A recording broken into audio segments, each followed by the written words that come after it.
If someone wants to be a presenter, particularly on a commercial station, what you'll find is that in the commercial sphere, there is some expectation of experience. And so I think it's always a good idea and it's much easier to be recruited into commercial radio if you've had some presenting experience in either community radio or campus radio stations if you've been fortunate enough to go to university.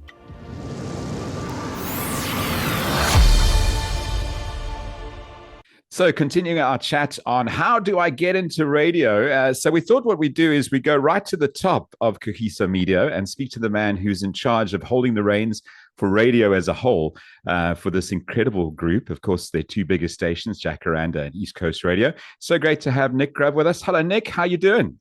Hey, Gordon. I'm well. Thanks for including me. Thank you so much for taking the time. Now, I know that you're no longer involved in the recruitment process of young talent, but you have done that in the past. In fact, there's not a lot of areas in radio where you haven't worked. I mean, you started in newsrooms, then went into programming, and now right at the top of the industry. But you must have some insights for us of a young hopeful. And we're not talking about a veteran in radio. We're talking about a young hopeful who is passionate about the industry, wants to get in, but they don't know where to start. So that's the question for you. Question number one, where do they start their journey of trying to get into radio? Well, it's a great question because it's not an easy answer. And so that's why it's useful that videos like this will perhaps help shed some light into the situation. I think the first thing to consider, though, is that radio is a fairly all-encompassing term. So I think, the obvious first question is, what part of radio? Yes. Obviously, people, when they think of a radio station, think of presenters, and that's certainly an important component of a radio station's relationships with its audience. And to get into presenting it's tricky in that again there's no set formula. If someone wants to be a presenter, particularly on a commercial station, what you'll find is that in the commercial sphere, there isn't some expectation of experience. And so I think it's always a good idea and it's much easier to be recruited into commercial radio if you've had some presenting experience in either community radio or campus radio stations if you've been fortunate enough to go to university. It's a great place to start.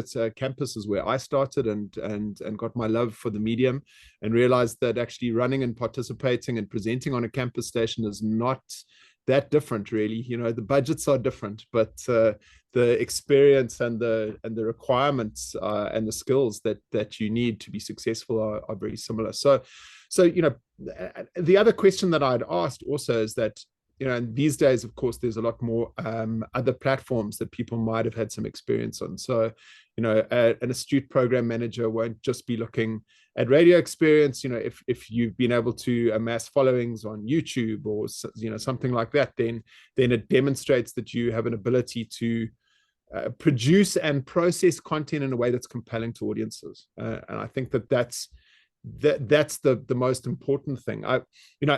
Having said that, once you're in radio, I've seen that there are some people who've worked super hard and been available to the station at the drop of a hat and, put hours and hours of effort in, and they've just not risen. Perhaps sometimes, other people they've just got that thing where they're able to be engaging to audiences. And it's much like the X Factor and Idols and so on, kind of people that make it from being competent in their field to being exceptional.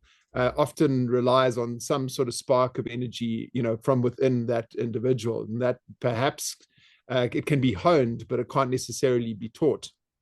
And so, I would say that those people who want to get into radio also just need to think like, what is it that you want to get into radio to do? Certainly, there's a need for, even in music radio, for people to understand what's going on around them, to be really good at condensing that complexity and explaining it to people, or reacting to it in a way that resonates with people, or you want to be there to kind of interpret and entertain people as they go through their day. So there's a variety of roles that you can play, much like a good rugby team. You can be a great team member in a presenting environment in a whole lot of different positions. There's no cookie cutter of what makes a great presenter, but you do have to have something you need to be passionate about people and the people you're communicating with. I really like that you've gone there, because it was something I was thinking about. You know, when we say get into radio, everyone's like, I want to be the morning show host, or I want to be the drive show host. But there's a lot more to radio. And one of the things that I've enjoyed working at East Coast Radio, and certainly with Kagiso, is it's very multifaceted. I mean, you've got layers of background office work that make a great on-air product, like your producers, for instance. I mean, you might not have the skills to be a great presenter, but you could be an incredible content producer.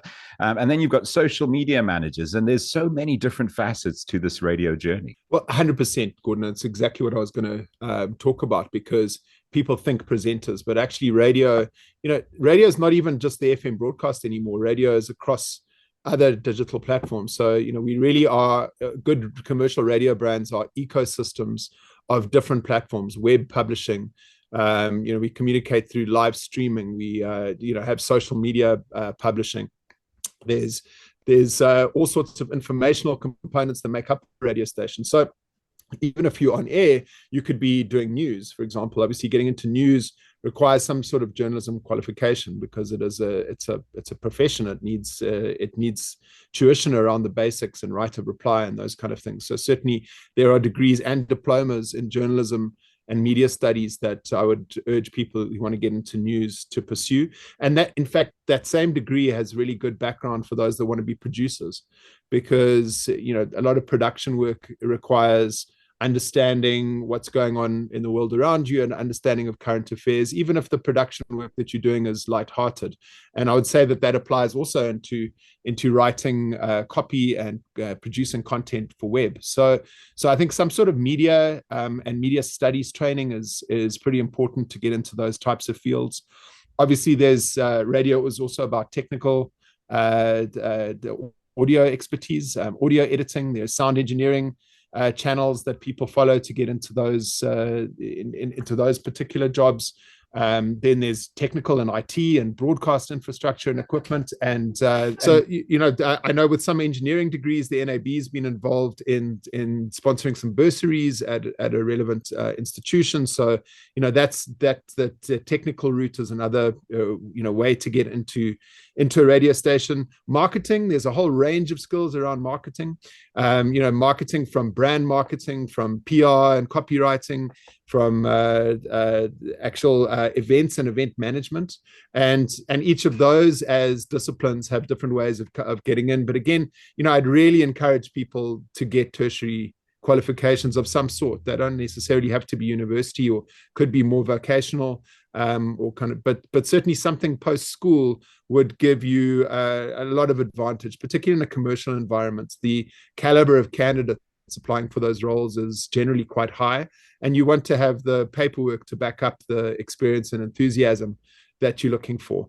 I used to get asked this question early in my career around whether you needed a degree to work in radio, and certainly, a lot of these are quite vocational, technical skills within the radio industry, and so technically the answer is no. Practically, it helps. Radio stations, like any media organization, really has to do there's a lot of information out there. You only have to scroll through your Twitter feed to see how much is going on at any particular minute, and there's a lot of complexity when you interpreting and relaying and curating and creating media content. And so, some tertiary qualification that's enabled you to kind of to get the tools to understand complexity, I think it's an important component of great radio people. Is it vital? No. Is it helpful? Certainly. So I think, those are the things that one should consider. And then, of course, there's sales. Radio sales is it may sound less glamorous, but trust me, the guys have the opportunity to earn and to work with clients in a marketing capacity to build campaigns that meet client objectives. And I dare say it's as fulfilling for a salesperson who's seen a client who was maybe a small client when they started working with them, and through working with them collaboratively to build out their exposure to their market, see their client grow and grow and their budget swell and swell. It's as proud for them as it might be a presenter doing CSI work. It's not just about making money. It's actually also very marketing intensive, and it's quite purposeful as well, in terms of those disciplines. And, all of these professions have different routes, to get there.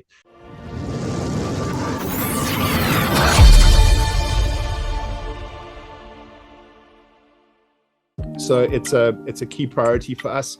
I mean, I think both program directors at the two stations are very active in recruiting young presenters with some promise and giving them opportunities in non-peak times to develop and to grow, with the benefit of their coaching. And that's something that will always remain critical. And there's some great stars of today came through those kind of channels. Hey, thanks for watching this YouTube video, and to all those who've subscribed, thank you to you, and thank you for sharing the channel as well. If you haven't subscribed yet, click the button down below and click subscribe, and also click the bell for notifications. We're always striving to bring you some great content, and there's more to come.